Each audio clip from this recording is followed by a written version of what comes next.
Given our electrical grid is largely powered by fossil fuels and there are a lot of inefficiencies in traditional batteries, there are a growing number of companies, private and public, that are working on technology solutions using different alternative energy options, like handheld distributed solar panels, kinetic energy, movement-enhanced batteries, electrochemical storage devices like fuel cells, as well as technology solutions to make traditional batteries last longer and be less reliant on the grid. M2E is a kinetic energy device. You may not have heard of Motion to Energy. It's a brand new company.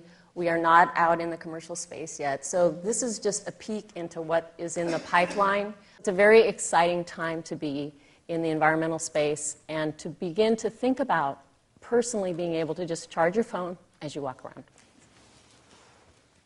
My name is Arthur. I'm representing a company that started about a year and a half ago called MiniWiz. And then we recently have a product launch called Hi Mini. And it's basically a little like hybrid universal power bank in your pocket. And it has a mini wind generator. The name comes from hybrid and miniaturize.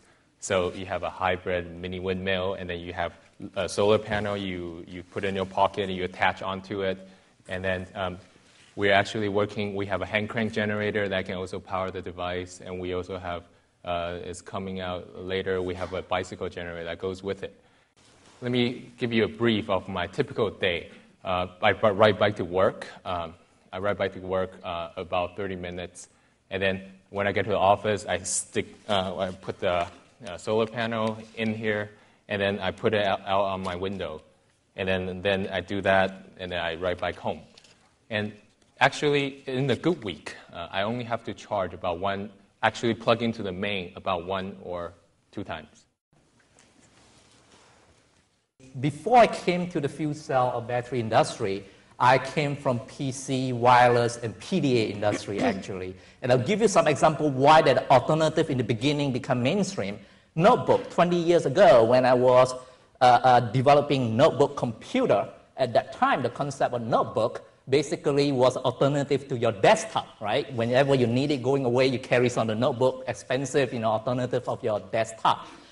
Pretty soon, people actually start to fall into kind of addicted to the mobility. So the power of mobility, they can do your work anywhere, any place. Take over the so-called alternative, become mainstream. Today, one can argue that your desktop is alternative computing for your notebook. So the alternative tends to move into the mainstream, and they move into the mainstream is because of mobility, because people just do not want to stay or stand around next to a wall. I have 15 years of experience from the lithium-ion industry. I am a battery buff, a philanthropist at heart, and delighted to be here to give a voice to the environmental movement. This is a top-branded laptop powered by the Boston Power Pack. First pack to market is called Sonata. Batteries are not new. Lithium-ion was pioneered in 1991, and many of us in the Boston Power team were there to see that through. What is new is that we have basically started from the consumer, frankly, from our experience. So, how many of you have ever been going to a meeting like this? Oh, I'm late. Putting down your laptop, flipping up your screen, finding your power supply, putting it in, and then hunting down for a plug. Yes? Right. I live in a 200-year-old house, and I have wireless connections all over.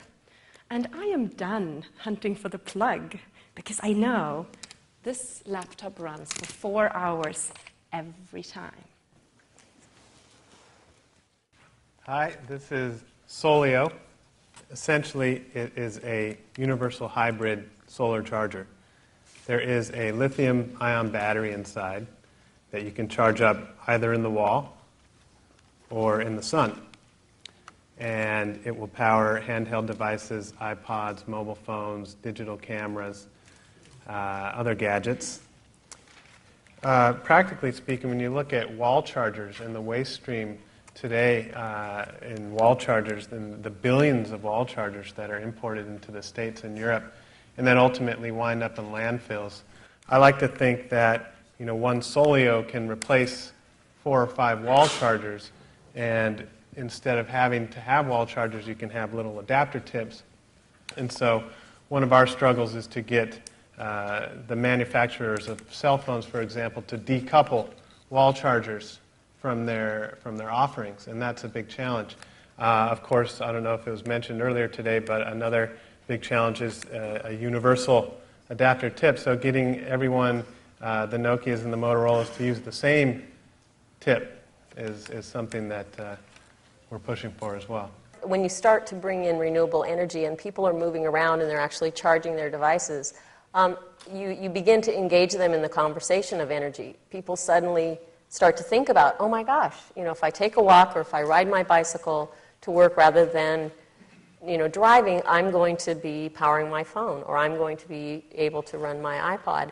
And it really does, it invites people into the conversation. So the more that people become aware of how long, if you strap it on your arm and you ride your bicycle to work, suddenly you're thinking about energy, and it's not just something that's ubiquitous in the environment. You plug in something, it magically occurs. And I think that's a really important step for a huge portion of this planet, is to just begin to engage in the conversation.